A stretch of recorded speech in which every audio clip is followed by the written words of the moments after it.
Everybody's upset about what's happening in Washington, D.C., but are they angry about the right reasons and the right things, or are we looking at it all wrong? I think that's the right bet, but maybe I'm wrong.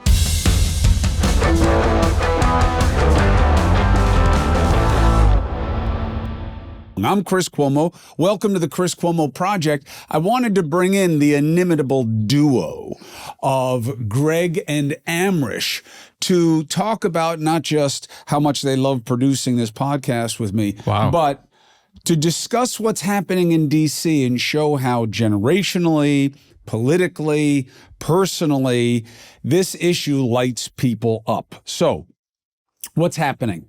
Donald Trump invoked a presidential power to declare an emergency in Washington, D.C. and take it over. Now, can he do this? Yes, if it qualifies as an emergency. Would a crime emergency qualify? Yes. Is there a crime emergency in Washington, D.C.? Look, the answer is only yes, in as much as it is in like 50 other cities in America. So Washington, D.C. doesn't rank really well, but I am making the mistake. That is why I wanted to bring you guys in today. Oh, great. That actually was a much better piece of bait than I thought it was going to be. Here's why. Well, congratulations. Here's why. And I'm going to flag this, and I think you guys will still get caught up in this because I think everybody is. And I don't even know what they think about this. We really haven't discussed it. Wait, that's one word. Go ahead, please.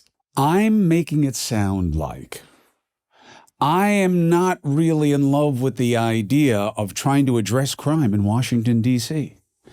And this is the problem that's being made in this conflict or controversy right now over it, is that Donald Trump seems to be supporting the proposition of, I want to make it less dangerous in the capital city where I am.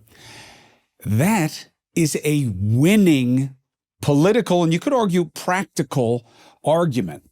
And the mistake that I was half pretending to make is don't confuse the what with the why and the how. Don't come off like you are anti-America. Come off like you are at odds with the ideas of how to address whatever it is in America. Don't come off as if you think it's just fine in Washington, D.C. Get into what he's doing and whether or not that would affect what's wrong in D.C. And that's the mistake that's being made mostly on the political left, that this is racist, this is wrong. It makes it seem like you're against trying to fix crime. What am I missing? How do you see it? I mean, don't you look at the Humvees and these giant military vehicles parked outside of Union Station? And on the way here, I was watching this video of J.D. Vance walking through Union Station, and they're yelling, "Hey, couch fucker! Hey, pussy! Like, what are you doing?" Like, he and Hegseth they're not very popular for doing this. And he's got that. Then you got this guy throwing a Subway sandwich, and it seems to me like, yes, he's trying to address crime, but he's doing it in this, just like he did out in L.A., this grossly disproportionate response of like having military stuff on the ground when it's really like, okay, Big Balls got carjacked or whatever. It's like, or mugged out. You know what I mean? Like, it does seem like the response that he's put out there is way, way over the top, at least in my estimation. So my tweak on this, Greg Amrish, is this. You lose. Disproportionate. Tell that to the mothers whose sons were shot. Tell that to the people who are afraid to use mass transit, to leave their homes, who've had their cars attacked. Disproportionate. They can't get enough. They love the show of force. They love the feeling of safe. And you know who loves it the most? The people that the privileged say they're defending, which are those in socioeconomic conditions where crime is high. They can't get enough good policing. And I just gave you the key word. It's not that it's disproportionate. It's whether or not it is part of the good. Is sending in National Guard who aren't from there, who can't arrest anyway, but can make a show of force, and all these different federal agencies. Is this the way to reduce crime in Washington, D.C.? And I believe there's 100 reasons to say no. This is not the best way to do it. It's not the best use of those resources. It's not even the best use of those resources in the states that are sending them. The states that are sending them are all red states, because that's what this is really about, right? Let's be honest. They have cities, Mississippi, Tennessee. Are you serious? Are you sending help to somewhere else when you have Jackson and Memphis? Are you kidding me? So it's about the how and the why, but don't get tripped up making it about the what, which is, we don't want to deal with crime in D.C. Leave it alone. That's the mistake. But you're making it seem like the argument I was trying to make was that it's disproportionate in the sense of like, we shouldn't go after this crime. It's like, no. Like, obviously go after the crime, but like, Washington Post, I got this right here. Personnel typically in DC, you got the Metropolitan Police Department, about 3,200 officers, the U.S. Capitol Police, 2,300 officers, Metro Transit Police, just under 500 officers, United States Park Police, 350 police. That's a lot of police officers in a city. So to effectively federalize the force of these 815 National Guard members that have been brought in, 500 from other federal agencies, it seems like they already have thousands of police officers. It seems like he has a problem with the way in which it's being run. But it doesn't seem like you need more boots on the ground or more cops on the street. It seems like if he's so upset with this, and again, I don't think Mr. Trump is, going over to Ollie's trolley. He's like he's hanging out in the White House. He's got his little beast to get around. It's not about his safety. I know, but although that's not a bad patina, right? This is where the president is. This is where the Capitol is, and it's one of the less safe places in America. I saw somebody tweet out today, like, this president got shot at twice, that, blah, blah, blah, like talking about his safety. He's like, look, this is not about his safety. And I don't disagree with you that, like, crime is something that wants to be taken care of in any city in this country. But don't you come off like you are excusing the situation if you are pushing back on him trying to make it better. Bring Amrish in here. You need help. Yeah. So help.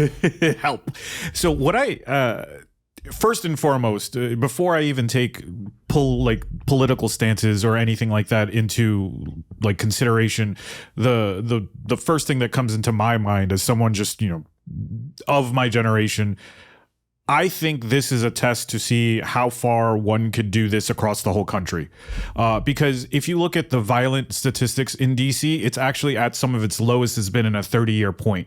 So taking that into consideration, sure, there's other types of crime that exist, but if you're trying to stop violence and you're using an example and you're using a place where the violence keeps getting better, well, not better, keeps mitigating lower and lower and lower and lower, and the only thing left to say is, well, what if we brought military into it and made it even lower? I don't think that's the solution to that. I don't think anyone really thinks that's the solution to that. However, if you put it into practice and something good comes out of it, you now can make the case that you can do this anywhere that there's any type of insurrection. And what would be wrong with doing that? I don't think there's anything particularly inherently wrong with being able to protect like your land, your people, the things that their property. I do think there's an issue, however, when that level of authority reaches into their everyday life where they feel like, just like how you were talking about people are scared to take public transportation, people are now going to be even more scared of law enforcement. Whenever there's a large group of law enforcement, it's no longer these people are here for me, it's these people are here to control me. Which people? And that is another layer of what this is. I choose to have faith in my life. I'm flawed, I'm flailing, but I make that choice. That is my choice to make. It is your choice to make. It is not to be foisted upon you. And that is why I am happy to partner with FFRF, okay? Freedom from Religion Foundation. Why? Because you are free to believe or not believe anything you want in America, and it has to stay that way. Having the federal government mandate the 10 commandments on the walls of public schools. Now, to a Christian, it's no big deal. To a Jewish person, it's no big deal. But what about people who don't have that faith? And what about the day when it comes when those who right now don't like it outnumber those who do, and the rules change? I protect my right to believe or not believe whatever I want by protecting you from having to own my choices. And I think it's really important, legally, ethically, culturally. The Freedom from Religion Foundation is fighting for this because the Constitution is not just a suggestion. It is the law. Visit ffrf.us/school or text Chris, my name, CHRIS, to 511-511. Chris, 511-511. Message and data rates, of course, apply. But if you want freedom, you have to fight for it. I would suggest to you guys, do I understand where you're coming from on it? 100%. 100%. I get the libertarian perspective concern. I get the younger person perspective concern. Are you saying I'm the libertarian? No. Oh, thank God. No. Libertarians, Yeah, no, I've actually- a lot of people in this country, pretty practical guy. especially when they are of means, or at least supporting themselves well and in the right places, get an immediate notion that they need as little government as possible. What I'm saying is this. One, the idea of Trump wants to do this everywhere plays into the Trump is a Nazi scumbag, I hate Trump. That has a very limited reach, right? Everybody who wants to believe this is about Trump trying to do something that makes him a despot, they're in already. They're all in the bus against Trump, all right? So is this that? I don't think it's the best example of Trump being a despot. However, who likes police presence? Who likes seeing a lot of show of force and seeing this in their communities? People who are beset by crime. Now, is it more complicated than that? It is. Yes, because I don't know, people man. But here's why. Don't let George Floyd or that image become everything in terms of understanding how people who are in high crime areas feel about police. That's not what I was going to say. No, but I'm saying, like, what I'm seeing in the responses to this, not just from YouTube bananas, but what I'm seeing on social media about this is why black people hate the police. I do not believe, and I know I can't talk about black people. I'm not a black person. I understand. But really, if that were the rule, then you can't talk about anything unless that is what you are, which is a stupid rule, to be honest. And I've been covering this for almost 30 years, and it has never changed. And this has always been true, and you will hear it from black leaders to the extent that that population has to be made into a monolithic, as if they were all exactly the same. But fine, you want to play that game, we'll play the game. You're wrong. They do not hate police. They hate bad policing. And it doesn't matter if the cops are white or black or even from that neighborhood. It's how they do their job that winds up getting hackles up, and rightly so. But at the same time, those same populations want and feel underserved by policing and presence most of all. So when you say, people are going to be more afraid of seeing all these people in the streets, it depends what people you're talking about. And Trump's voters are not those people. But I'm trying to make a distinction. And maybe the majority is not those people. Okay, here in New York is a great example. When people are being pushed in front of the subway all the time, the more cops are seen on the platforms, on the subways. I understand that. Again, I don't know how useful that is necessarily. They're always playing on their phones or whatever, but they're also not being pushed in front of trains all the time. I know. There's a big boogeyman effect about how bad the city is. No. The point I'm trying to make is like, okay, you had more of a regular quote unquote police presence in the subway system. I was getting off the train in Boerum Hill or in Borough Hall a little while ago. And, I saw like two military dudes with armed like rifles or whatever. I don't know what they were doing there. I don't remember what this was like, why they were stationed there. Did it make you think twice about mugging someone? Yeah, especially because like, you pay me so well here. When I saw that, it puts you in a different state of mind. When you see a man in fatigues, full military gear, and a weapon like that, like this isn't like a Chipotle in the South. This is just like a normal subway station here in New York. And I think the same thing in DC, which is a pretty urban area. When I used to work out there, I took the metro there all the time. I actually like the stations there. I think it's a pretty good system, but I haven't been there in a while. It's very different when you see, I just, the state of mind when you see someone who's in the military with a weapon, that's very different than I think than an armed police officer. I think it is different, but it can also convey the same message in context. Now, and again, I totally understand why you feel the way you do. But, and by the way, I may well feel the same way, but I believe that if you want to play to the majority of Americans, the idea of having, when they see military, the majority of Americans, they see a good thing. They feel comforted. I don't know. On U.S. soil, what do you think, Amber? There's a level of comfort, I would say, with certain groups of people, but I'd like to say more young people than anything, when they encounter like a large group of anything. It doesn't need to be cops. It could be a large group of a single race. It could be a large group of doctors. It could be a large group of penguins, even. It's just they get weird about being in a circle that is all but not them. So it's just, there's a large group of people. I'm not associated with them. I have nothing to do with them, but they have a job, and that job supersedes a lot of the things that I can do as a person if, they deem it wrong. And while these thoughts are not realistic in the sense of like these people aren't really breaking laws, they're not doing anything to upset these officers or anything of the sort, there is this kind of like imagination that goes because the imagery creates this type of stimulus. And that's enough for a lot of people to start becoming hyperbolic on the internet, which is, I think, what you were commenting before when people say like these one-liners or like they go to a specific event to try and make it a reference point when in reality it's not. It's one of many. And you're left with this, well, who do I believe? Who's telling the truth? And the thing is, they're all kind of telling the truth in their own way. It's just, it's not being laid out in a direct manner, and everyone's kind of just making layers of assumptions. And with those assumptions, they're just living their life. And you just see it with young people. They just don't trust authority. Can I give you a strange example? I used to work on cruise ships and did the comedy shows on the cruise ships. I'm sure they were very funny. People are still laughing about that to this day. We were porting in Jamaica, and I remember the ship pulled up and all these nice, fun American tourists are getting off to go to their little beach, to go to the Senior Frogs or whatever.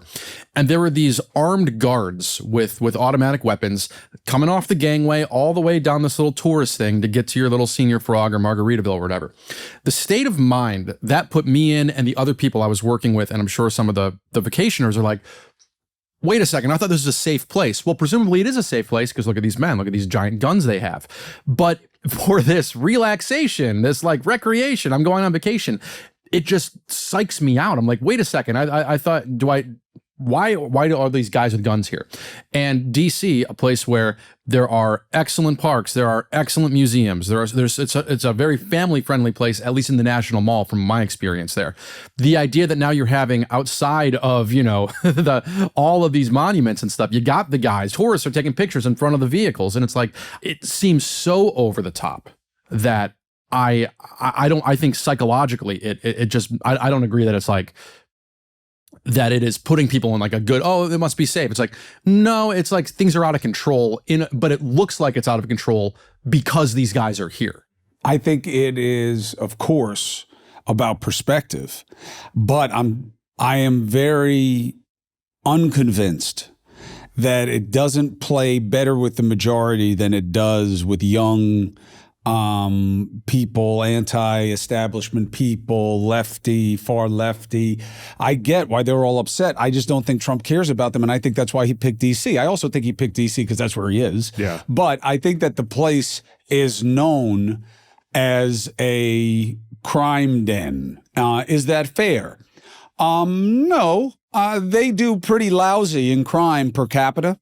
I think they've got 600,000 people, something in D.C. I mean, it's bigger, but the counting is all weird because a lot of it doesn't count as just people living there because it's the federal government. But their per capita crime rates are not great, but they're not top. I don't think they're top 10 in homicides. I don't think they're top 20 really in any of the main metrics that matter. And not that they shouldn't be better and there aren't crime problems there. I don't want to be part of the weak argument that I'm suggesting. But I don't think you picked it because of the data. That's what I'm saying. I don't think that's the reason that you picked DC. I think it was proximity. I think it was metaphor. And I don't know how much of it is this. I think that there's some ugly politics at play also. That, because look at the states that are sending the stuff. Right. When the states that are sending it are the states that seem to think that blue places are dangerous and blue places with black people in them are dangerous. I mean, I have family members who come to New York City, and they're like, "Hey, how is this where this thing happened?" And it's like, "No, man, this is a huge city. Like what you see on a show like whatever they're airing on Fox is a very selected image, and it's not exactly the reality." And so I agree about these red states. But they select it because it works. Well, right? No, it's. And I'm not saying it's really smart, interesting. When I was doing my homework for this, one of the states that's sending National Guard or offering to or whatever, who wants to get in on it, okay? And again, I am suspicious of the motives when it's all red states, and I don't think that's because red states care about fighting crime and blue states don't, because red states have plenty of crime, including the ones that are offering to send this stuff. And one of them is Ohio. And interestingly, Columbus is the capital city in Ohio, right? Crime is on the decrease there. Why? Because of a part of this story that is inconvenient and therefore not mentioned anywhere, okay? Which is, the mayor there is, they have a weird system there where they have a nonpartisan mayoral thing, but the guy who's there is a Democrat. He's known as a Democrat. He's in the party, and his policies reflect a different form of policing that's a lot more than just catching them doing it wrong, which obviously matters in policing, that Democratic mayors have been putting into play across the country with very good success. Is this the kind of thing where they have like specialized units that dispatch for? Yeah, what it needs. You know what I mean? As opposed to just single factor. Policing has gotten very sophisticated, and it always has been somewhat sophisticated, but it really is now. And it's interesting that other than, Ohio with Columbus, every one of the places that's sending it, they have a place that has a good argument, if not a better argument than Washington, D.C. to have this happening there. But it isn't. Why? Part of it, I believe, is innocuous. I think this is where Trump is. D.C.'s a great metaphor effect, but it's why it's a metaphor effect that gets us into dicey territory on this issue. And I think it matters if you focus on it the way I am. And the way I'm having this conversation, which is, I'm not going to have the conversation about whether or not I like crime or whether I'm complacent about doing anything about crime or whether I'd rather reward people for committing crime than punishing them, or that I'm actually a phony and I don't like these brown people that I say I advocate for by saying don't make this a police state, and I'm okay with them getting hurt and killed and robbed more than I am, because I don't really care. It's just a political position. All of those are pitfalls in this. And I do believe the left and their leaders are falling in a lot of these pitfalls, where it seems like, oh, I don't like the men with the guns. Oh, you soft lefty. I'm not a soft lefty. No, this is not a banana republic. Like having these guys on the street. This is not America. I don't think having a bunch of troops on the ground effectively doing local police work is the best use of federal resources, or, however he's calling this up. Like, I think I don't want to live in that country. I don't like that country. What if that country gets described as the one in which crime has fallen in D.C. since the troops are there? I think that would depend entirely on the manner by which it was conducted. Like, right? Okay, so So you're okay with more crime in certain instances? I'm advocating for crime. For all the viewers out there, more murder, more robberies. That's how it sounds. Don't do what brings down the murders. I am going to rob that guy when I get to the subway platform later on today, okay? I'm going to do what brings down the murders. Is that what I hear you saying? No, I'm going to get one of those wallets we've been promoting.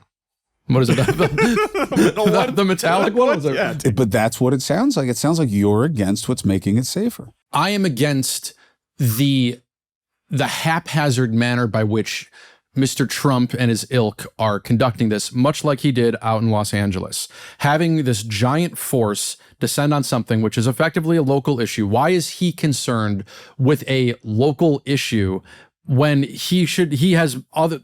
thought we had this is a federal district. There are states. I thought the whole point of this stuff was for everybody to deal with their own problems. Because Amrish I'll answer it and you can be the judge. Because this president likes to fix things and get things done. And you guys make excuses for everything and why government can't do anything. And it's all about how people feel and being more sympathetic to the people doing the bad things and the people being victimized by those doing the bad things. And this guy likes to fix it where he sees it. And he happens to be living in D.C. right now, and everyone around him is telling him how bad D.C. is, and he can fix it by using the people who stop the bad people with the guns by being the good people with the guns, and it's working. The crimes, the arrests, there are all these indicia that it's going the right way, Amrish. So where is the bad in this? If you want to talk about the bad is actually a logical situation that's a little bit outside of even what's happening. So if we take the context of all of these events and we put anything to it, it could be literally anything. It doesn't need to be this. What you're left with is something you had to do, and then you question Greg about is you had to answer like 5 questions that weren't related to what you were talking about to make sure you cleared your point so that when someone's listening to you, they don't think, oh, this guy is saying this, oh, this guy is saying that. And that is a big problem. Left, right, center, doesn't matter. All of us are having this issue because we all want to be right. And because we all want to be right, we're making points, and those points don't cover the full, synopsis of the good, the bad, and the ugly of the situation. We're cherry picking the little bits and pieces that we see as like good and bad and using that based on our like personal preferences, whether we, like it or don't like it. And that's the majority of this whole conversation. That's almost all of it, to be honest with you. So now when you take that logic and you put it back to situation, it's like, yeah, sure, violence is going down, but would it have gone down on its own without this intervention? We don't know because that reality doesn't exist. Well, let's say it wouldn't. It still leaves you in the same position, which I think is, to play with the metaphor, the battle to have, the ground to stand and fight on, the hill to die on is the how. And I see this everywhere. Support comes from soul, and I am here for it. Booze does not work for me. I'll have an occasional drink, very, very rarely more than one, and I don't miss it. The way I wake up, the way I process it, the decision making when I'm under the influence of it, it doesn't work, okay? So now Soul's out-of-office gummies are absolutely part of my regular regimen. I'm still trying to figure out the munchies thing, okay? And I'm definitely carrying like 12 pounds of bloat that I shouldn't because of my diet, but I can't blame Soul. I gotta blame me. And they're hemp-derived gummies are the brain relaxation that I really look towards when it's time for me to take a break, okay? It is a wellness brand, okay? It believes that feeling good should be fun, easy, healthy, and safe. That's why they specialize in delicious hemp-derived. And I slow down for that because it matters to me. Why? Because it's a different plant than marijuana. And the THC and the CBD-derived products that come from hemp hit me differently than when they come from marijuana. And that's why I like Soul, and I think you will too. Their out-of-office gummies are best-selling. Mild or relaxing buzz or boost your mood or enhance creativity or really hit you from a mode of relaxation. There are 5 different strengths, okay? And you've got that microdose to the 15 milligram gummy for a more elevated experience, let's call it. I am a lightweight. I need very little. I use the lowest dose and it works great for me. It's like having an hour and a half long buzz. Bring on the good vibes. Treat yourself to Soul today. Right now, Soul is offering my audience 30% off their entire order. So if you go to getsoul.com and you use the code Cuomo, you get 30% off. Getsoul.com, code Cuomo, 30% off. Okay, and the Democrats keep making this mistake. And this idea that I say the Democratic Party is dead, yeah, I do, because you keep making the same mistakes and you're killing the ideology that made the Democratic Party great in the first place, okay? Which is what? You are pro-immigration and pro-law enforcement of immigration laws. They misplayed it, made it look like they were okay having just anybody come in because they want the people who come in, right or wrong, to be treated a certain way. But they didn't focus on the how. They focused on the what. And they wound up having an open border policy fundamentally, and it killed them. Okay. Now, why? Because that's not what America is. America wants law and order. It likes how it sounds. It likes how it feels. And it likes that laws are enforced, because if the laws aren't enforced, then you're not safe. And they care about safety, especially when they're paying for it in the form of taxes to government. So they misplayed it. This situation here, they are again misplaying it the way they misplayed trans. Why? Because you got caught in the what? Should a guy my size play against my high school daughter in volleyball? No, that's never okay. Oh yeah, but you can't say but. That can't happen. What you say is, how often does that happen?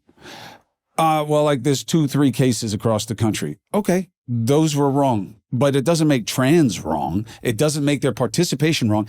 It's the how and the why, not the what. Should a guy my size play against? No. But how do you do this? You don't do this by demonizing people for identifying, feeling, existing in a way that is outside of your own experience. That's not the way you do it. That's the way we wound up allowing it to be done. Why? Because we got caught in the wrong position of defending what you shouldn't defend. Don't defend stopping crime. Stopping crime, good. Okay? Stopping people from being afraid, good. Doing it in a heavy-handed way that is disproportionate may be okay if it's the best way. Same thing with affordability. Affordability, Democrats, stop saying, centrist Democrats, Republicans, stop saying, oh, this affordability thing. Same mistake the left made with MAGA, the right is now making with the reaction to MAGA on the left, whatever they decide to call it. Affordability, real. What you guys are talking about in terms of how younger people feel about how we're doing things here and how frightening it is to them as an overreach, as kind of almost Orwellian, real. Don't fuck with why they're upset. Fuck with what to do about it. Socialism's not the answer. Defund the police isn't the answer. Get into those fights. In D.C., the fight to have is the how. National Guardsmen are not going to bring down crime anywhere, let alone in Washington, D.C., because that's not why the crime exists. And the key to the whole conversation was in the first thing that Greg brought up. There is a tremendous policing presence in this metropolitan area. So then why is there crime? Because there's poverty, because there aren't opportunities and avenues to dignity, because there is a cultural impression of failure, that if you are certain types of people in certain places, in certain situations, you'll never get to a better place. That's why there is crime there. Not because there aren't enough boots on the ground. Have the right fucking fight. Don't say to Trump, you're wrong for being this guy and bringing in all these people and lowering crime. Be the person who says, that's not what it's about. You're just picking on it because you are playing to people who are afraid of people like those who live in D.C. No, I'm picking on it because... Not you. I'm saying that's the dynamic. No, because the poverty thing is correct. And what he's doing, when you watch him, he's turning his Twitter feed, or whatever the White House Twitter feed has become, into an episode of Cops, where they're doing these ride-alongs, and they're turning the sandwich guy getting arrested into a little funny social media clip, when in reality, if you want to address the poverty issue, well, guess what? That giant bill he just passed is going to throw all these people off of their health care and such, or make it way more expensive. And so this isn't even getting close to addressing the root cause that you're talking about, to borrow a phrase from Putin. Like, it's not actually doing what you think he should be doing, because I agree with you, like that there are systemic issues that need to be gone after, but playing policeman, having Mayor McCheese descend on this thing and cast his spell over the city, I just think is way over the top. But see, way over the top isn't the problem, but I think you lose by attacking the degree. You have to attack, and I'm not making this a game, okay? I'm not making this just about tactics. I'm making it about philosophy, okay? Saying he did too much to fix a problem, you lose, he wins, saying he didn't really give a fuck about the problem because what he did will never really fix it. What did he fix out in California? Here's what he fixed: the public perception of lawlessness. I don't agree with that. Well, of course, you can take the other side of it. So could I. But I'm saying, you want me to answer the question. That's the question. That's the answer. And I got to tell you something. His poll numbers, and again, I don't have to like it, all right, to see it. His poll numbers reflect that move worked. That having people run around is one of these cultural suggestions we have about California specifically, may even actually apply even in New York, but certainly to California, which is what? People running around, destroying cars, shitting on the street, doing drugs, and attacking government and society. It's really more of a public toilet problem, but go on. So that's how that place is portrayed. Is it unfair? Of course it's fucking unfair overall. But selectively, to Amrish's point, you have data points that you can expose this way. And that's what he was addressing. Same thing in D.C. when they were protesting him for being authoritarian. He then became even more authoritarian, and it worked for him politically. Why? The majority in America is okay if it makes them feel safe. And especially when it's not being done where they are. So when I watch somebody keeping you in your cage, it may make me feel safe in a way I would not feel as safe if they weren't letting me out of my cage. But I'm not worried about me in my cage. I'm worried about you in your cage. I mean, it's a 700 square foot apartment. I wouldn't call it a cage. Well, your wife would, and that's why you better step we're it trying up. We're trying to find a co-op. But So that's what I think is wrong with this situation right now, is that the needle, again, to Amrish's point, this is why I wanted to bring these guys in, is they wind up pointing out a lot of things that I wouldn't have. The needle stays here. Why? you should use your finger as a needle. The needle oh, actually, I don't have to use this at all, by the way. You have a needle on you? No, I have yeah, it's called calci. There we go. Oh, I see. I see how you guys, look, I got a problem with sports betting in my son's generation. Okay, my daughter's generation also, but the boys. I'm worried about it, okay? It has taken them with this gaming vibe in a way that I haven't seen before with gambling, and gambling's always been an issue. I've seen it in my lifetime and ones before mine, but I haven't had multiple lifetimes. I'm saying all generations have been beset by different problems with wagering, but not like this. However, that said, I do believe that the monetization of opinion has been really fucking interesting so far. And what I think is interesting about Kalshi and their competitors is that you get a real sense of how when you got to put your money where your mouth is, it's a little bit different than me saying, oh, well, I think he's going to fail. I think that guy sucks. Oh, yeah, you want to put $20 on it?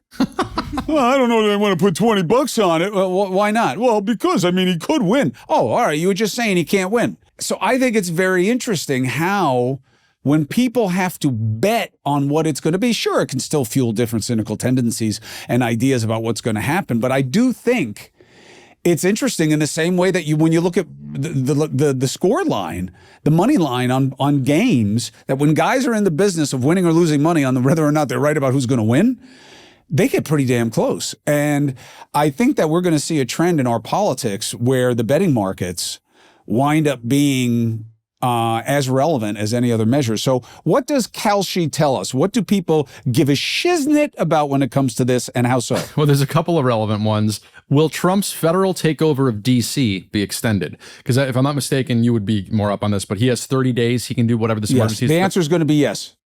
Kalshi says, as of right now, there's a 15% chance. That it's extended? Yes. Let's bet. Next. The next one, similar. Will Trump restore local control of D.C. police before October? Oh, okay, wait a minute. See, this is good. See, this is why it's good. They tricked me with the question. And these are two separate bets. These are two. Yeah, and here, how did they, I'm not saying they tricked me. I'm saying I had to think a little bit more than I did. Why? The second one informs that I should have been slower about the first, which is why I was wrong about the percentage. Why would it only be 15% extending it when Amrish and I were like, yeah, no way? Because of the second bet, which tells you what? Well, wait a minute. Maybe he's not going to extend. Maybe he is going to keep the forces in place if the people running D.C. want them, but they'll give it back because he doesn't want to run D.C. He just wanted to help them with the crime. So yeah, you can run D.C. and they're going to sue him, which by the way works in his favor politically, but they may sue or threaten to sue if he doesn't give back the city to the people who have been duly elected. And so that first bet is, I get why it's at 15%, and I do believe he's going to give it back to them. So if legislation that extends federal takeover of DC police beyond 30-day limit becomes law before October 1st, 2025, the market resolves to yes. That's the 15%. I think what he's going to want to say is, look, I'm not overturning your democratic leadership. I'm just giving you more resources. If you don't want them, fine. But if you do, then I'll keep them with you. And that's not what they're making the wager about. And that's why it's so interesting to me, is that on their terms, I think you do have to, the money's right to stay away from it and say only 15%, because it is less likely that he wants to keep running DC because it's a bad look going into elections. Support for the project comes from Oracle. You know, in business, they say you can have better, cheaper, or faster, but you only get to pick two, okay? So Oracle is saying, well, maybe that's not the way it is anymore. Maybe you can have all three at the same time. That's what Cohere Thompson, Reuters, and Specialized Bikes figured out by working with Oracle. Why? Because of the next generation of the cloud. Oracle Cloud Infrastructure, what they're calling OCI, gives you better, cheaper, and faster. It is blazing fast. What is it? You know what it is. It's infrastructure, database application development, AI needs.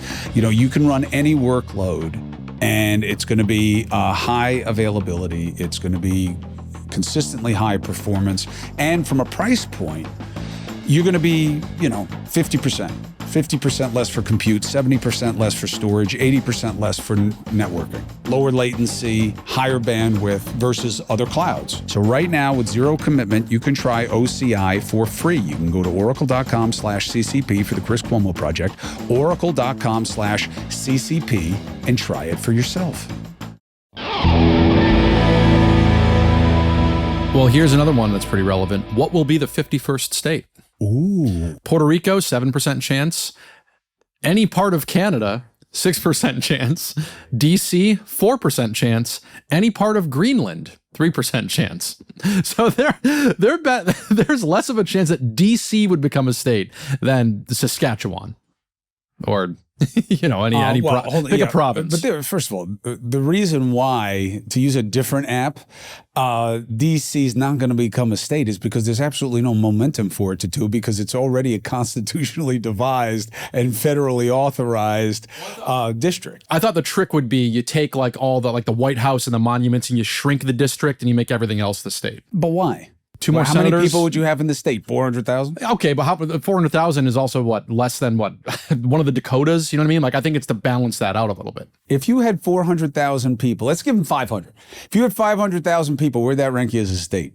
DC is 49th. So 51st is Wyoming, 50th is Vermont, 49th District of Columbia, 48th Alaska, 47th. How many people live in North Dakota?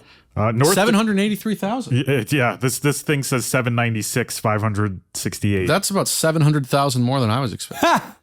So, beautiful place, by the way. But the Bismarck, Montana has how many? Let's see, Montana 43, 1.1 million. So, I mean, there's just one more reason it's not going to be a state. But I think this is really interesting, especially, is there anything in there about the midterms yet? Well, Mitch McConnell resigned before the midterms. 18% chance. Who will visit the White House for January? Jeff Bezos, 55%. Of course, all the big business guys. Oh, Patrick Bet-David had a great idea. While we're talking about what matters and moves the needle in politics, he put out an idea that Apple should have a phone that they charge $500 more for, but it's made in America and says that on the packaging. Like that the phone is called the Made in America, the MIA. They'd sell, 5 of those? I don't know. I think Patrick's right. I think that you would sell 1 million of them. I don't know. There was a study I saw once that pretty recently about, it was a kind of a blind test online. And it was like, hey, here's this article of clothing or lamp or whatever. we're going to give you the options right now. Do you want to buy this made in China one, or do you want to buy this made in America one? And they go over, and just so you know, it's employing these people. It's going to cost this much. Still, over what, like 99% of the people go pick with the price, 100%. Yeah. This is a different value proposition. This is not about the cheapest. It's about, look, why does somebody buy a BMW when you can get a Kia now that'll last for 500 years? Because of the status. This is a status buy. Then I think that there are a lot of people who would like to hold it. But by the way, what am I fucking around for? I would buy it. If the phone's, because I'm not price sensitive for the phone. The phone, let's say, is $1,100 instead of $500. Whatever, okay? I mean, the phone is $1,100. But well, that's unless you're transferring plans and, and all that stuff. If it's just a basic, all right, it's fine. I'll give it to you. He used to work in the Apple store. Let's say it's $1,000. It isn't, but let's say it's $1,000. You can't turn in your phone. It's not staying with the carrier. There are no incentives. It's $1,000. I would pay $1,500. No doubt about it. And by the way, it's because you're rich. There are a lot of rich people in America, okay? And there are a lot of people who have the money to spend $1,500 versus $1,000 and would do it on that basis. Whereas no, I wouldn't maybe make the same decision about this. And that this is $9 if I get it because it's made in Bangladesh, and it's $90 if it's going to be made in America. Duh. I'm going with the 9. Why? Because any other suggestion is bullshit, because all politics is personal at the end of the day. And you're going to bet with your pocketbook in those kinds of situations unless the choice is not sensitive to you economically as much as it is a value play. And now I think it's a great idea. And it plays into what moves the needle in our politics. And that's why I wanted to ask about the midterms and how they're phrasing. This is why I like Kalshi. This is how they're helping me. It's not the numbers. I don't care that it's 15%. He's going to keep control of DC. It's how they ask the questions that shows you what the real proposition is that's in play. Trump versus local authority and being perceived the way Amrish is afraid of him being perceived, right? With I'm going to reach everywhere. I'm going to take rights everywhere I can. I don't think he likes that look. I don't think that's a MAGA look. Or the perceived MAGA look. I have a lot of problems with MAGA as what it is versus what it says it is. But that's why I like it. So how do they put it? Which party will win the U.S. Senate next year? 71% Republican, 29% Democratic. Yeah, that's pretty straight. Which party will win the House next year? 69% Democratic, 31% Republican. Interesting. Really? And that's been oscillating. In April, it was 83% Democratic, 17 Republican. So that's dropped quite a bit. Wow. Now, you know what's really interesting about that to me? Is I have a piece for you coming out on this. We're not a democracy, right? You know that, right? We're a form of democracy, but we are not an absolute democracy, right? We're not a mobocracy, right? This isn't where 50 plus 1 gets you whatever you want. It's a constitutional republic, which is different than a direct democracy. Okay, direct democracy is we're going to vote right now, and whoever has 2 wins every fucking time. Now, what happens in our representative democracy, because of the fixed-in representation standards, is you have about, and you guys can check this with me, although your research skills to this point have been lackluster. I was ChatGPT. It's not my fault. Well, I'm just telling you. Less than 40% of the population has 50% of the power. Less than 40%. It may even been lower than that. Okay. No, we did this. This is in the piece. Yeah, but that was weeks ago. No, it's not out. You just said it's not out yet. Well, it's not out yet, but that doesn't mean that I don't say it when it happens. I said, anyway. I don't even look it up. You can just watch the video when it comes out. You look it up. Tell me what. No, watch get people to watch the video that's coming out. I'm trying to help the YouTube channel. But this is why we did the video, is our system, I'm not saying the system sucks. I mean, that's our mistake. That's the mistake in DC, is trying to fix a perceived crime problem is a problem. No, it's not a problem. And you have a system right now where, and by the way, this all winds up going together, okay? So you have half the representation is less than 40% of the population. All right. You have a 95% retention rate for incumbents when they are below 3 in 10 of us approving of how they do the job. Why? Because the system is rigged in certain ways, and that doesn't mean corrupt, but it does enforce mandate a certain amount of representation. And this is in the president's mind, as it is in all politicians' minds, but maybe more so in his, in making certain determinations about what works for him.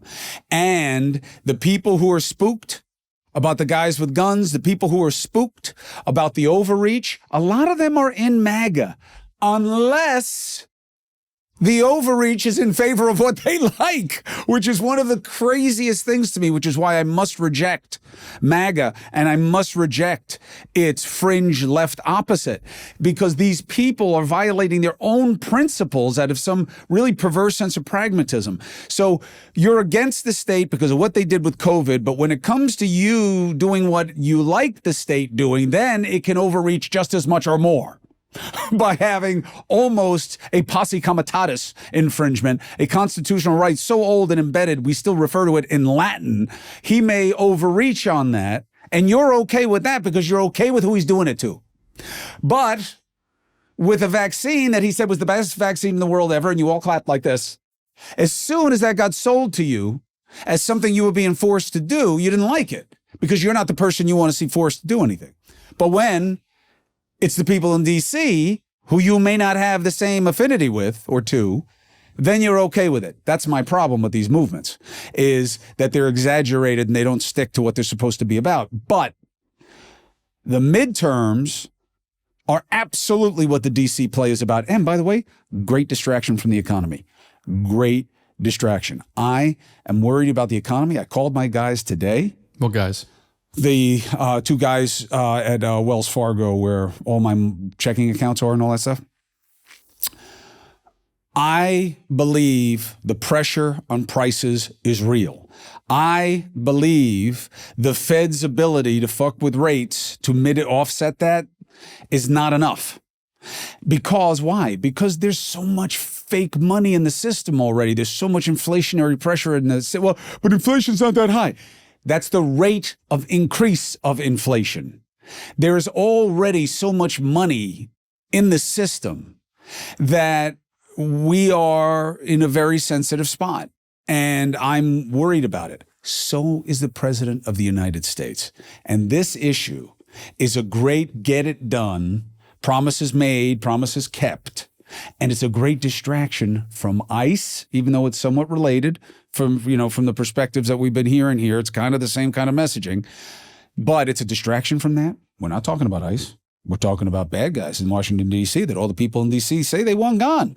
That's the added element that we don't have in the ICE conversation.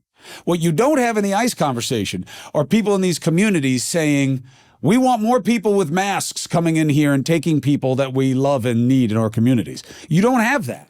You have this group of people who don't have those people in their communities until you realize that you do, and you're going to lose them and you're not going to like it. This doesn't have that. This is a better issue for Trump. Why? Who's pro-crime? These guys. But most people are not pro-crime. And anything you can do to be anti-crime is a good thing. If you make the mistake of arguing the what, that basic premise, are you pro-crime or anti-crime, like who's pro-crime? It's about the how. And that's tedious. It's not as meme friendly. It's not as gotcha friendly, but it's where you make a difference, not just rhetorically, but electorally. Ooh, that's good. Not just rhetorically, but electorally. I have better solutions to our common concerns. I'm not going to lie to you about the concerns. I'm not going to exaggerate the concerns. I'm going to fix the concerns. And here is how. That is the most fertile ground in fighting MAGA, fighting the lefty opposite of it. Same thing. Any exaggerated movement, populist, gets this fake polish on it. Oh, it's populist. It must be for the people. Which people? You see what I'm saying?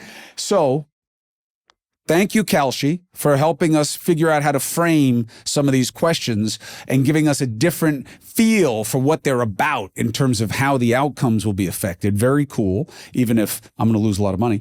And I appreciate you two for giving me a very informed and lived reaction to this. And I'm glad you're thinking about it because we could be next. Well, hey, we're the pro-crime people, We're so the yeah, well, let's pro-crime hope so. people. Like, come on, more. You heard him What say, are those things they hit people over the head with? Not a club. It looks like a baton? comma. You know what I mean? It's like a rubber thing. a shillelagh? Is that what it is? A shillelagh? Well, that's what the Irish would call it. Yeah, I guess. It's not a club. It looks in the- old mobster who movies. is doing this? It was what? It looks like a rubber thing. It's like black. Oh, it's a in baton. cartoons. It's It was not a bu- nightstick. No, it's not a nightstick. It looks like it's like rubber. I don't know. I don't know where you hang out. What I'm trying to tell you is, I heard you say people are getting thrown in front of the subway all the time. People are not getting thrown in front of the subway all the time. Okay? I get that that's the perception. And that's exactly why Trump is doing what he's doing. Because people who don't live there or who do live there and are afraid of something, whether it's real or not, like that kind of response. And even if it doesn't work the way you think it does, or it's not even done why you think it is, that's politics. Perception is reality. And this DC move is everything. It is everything we're dealing with in our politics right now, except what matters most. Are we doing the best we can to make things better? Are we doing the best we can to make things better? Trump is trying to make the argument, look how busy I am, look how much stuff I'm doing. That can be compelling. I look at it in a little bit of a more subtle and philosophical way, and I have problems with a lot of it. But that's also why I'm not in elected office and why I'm not that popular with my takes about a lot of these things, because I'm not picking a side. I want solutions. I want progressivism. Yes. What does that mean? I want us to have policies that advance our society, that make it more the realization of the dream than we are at this point. And I want those things to be pragmatic, guided by the principle of I want to form a more perfect union. Sure, let's stick with the Constitution. Why not? But that's not the conversation we have in this country. And we're not even having it in D.C. It's called a blackjack. Oh, yes, of course. Yeah. The rubber threw me off. Yeah. But okay, It's maybe a it's piece of made of leather with a piece of metal at the end of it to create momentum. Yeah, I'm not really a pro-crime guy, so I've actually never held one of these, but they seem effective. You think if you haven't held a blackjack, maybe you are pro-crime because cops hold those. What are you trying to tell us, Greg? Oh, yeah, really? You think? No, I've never seen a couple. It's always a mugger. It's always the mugger. You've seen a mugger with a blackjack? In cartoons, the guy with the dark mask around his eyes. I thought you were talking about the guy from McDonald's. No, that's the Hamburglar. Yeah, he's a bad And he's guy. back. Have you seen the McDonald Land? McDonald Land You is haven't back seen big him in time. D.C. since they brought the military down there, right? Okay, well, they got Birdie flying around doing surveillance. Mm-hmm. She's the one. Yeah. The chicken nuggets, chicken McNuggets. What are you anti-surveillance? No, I'm anti-McDonald. I thought you were anti-McDonald's. I am. It's fucking garbage. I got to tell you something. I'll tell you what. We got to go. I'll tell you this last thing. We'll leave it on this, just in terms of like the difference between perception and reality, right? Yes, this is what my wife does for a living, okay? She runs a wellness business, Purist, so I'm hearing about this stuff a lot more than me. But we're all moving in this direction anyway. Our food is shit, and you so quickly get to a place of where you can't eat anything. You literally can't eat or drink anything. It is all garbage. You've had 3 coffees. You have 3 coffees in front And of you. here's the problem. Show that you have 3. You're only The showing plastic, the plastic in this, where's it coming from? How dirty it was when I originally put it into my coffee. What's in this? What is it off-gassing into me? What is in this water? What is in the ice? What is the coffee? Where is it grown? What do they do to the beans? How do they fertilize it? How do they process it? Everything is so crazy that today, when I was trying to figure out a snack, I'm walking around like the guy thought I was casing the joint. I could find nothing to eat in the deli that I was in. So I wound up buying the basic guideline is what? Fewer ingredients, better, right? I bought a trail mix, 56 ingredients. long trail. 56, and not different kinds of nuts and fruits. You should get a That's It. Have you ever seen a That's It? It's like a type of bar. It's like a That's It bar, and it's just apple and sugar. That's it. Like it's called That's It. I like that. RX does that, where it's dates, this, that. But even that, when you look at the back, they got to keep it alive on the shelf. Yeah. Right? How do they do that? Additives. You know what I'm saying? Like, have you seen the ones where they put the burger? Yeah, those ads where it's like the McDonald's burger melts over time and it's like Barely. fine. Yeah. Like the meat is still there, like the bun kind of slowly degrades. Anyway, one of the good things to use a podcast for is to help you think and be a critical thinker. The reason I went through this today about DC is that it's easy for me to say, this is good, this is bad about DC. It's why we're living it in the first place and what it's really about and the mistakes that are being made in the interest of advantage. And I hope you got the benefit of it from these two fellas, because I know I certainly see it a little differently now based on where they're coming from. I want to go with Greg on the subway and see where all these people are. Well, no, go to DC, give all the citizens free blackjacks. Probably cheaper than deploying all these troops. Maybe you do it at like the preseason football games. Like instead of like a Ravens shirt. Yeah, that's or bobblehead, Baltimore. yeah. Their crime data is just as bad or worse than DC, so they should be next. The Wire is called and then go to Baltimore. Memphis. Okay. Oh, and by the way, the guy who was running this for the president comes from Miami. Last time I checked, Miami proper's got a pretty good property damage problem also. Maybe they should be next. If you do it on the basis of the crime statistics, DC would not be your first choice. So why was it? Was it just proximity, or was it proximity to the message that he wants to deliver? What do you think?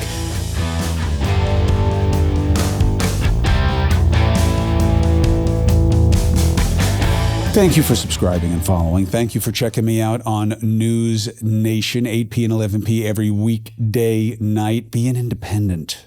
Don't pick one of these two toxic teams. Be a critical thinker, okay? And that's what we're here for, and I'm glad you're here with me for that. So let's get after it.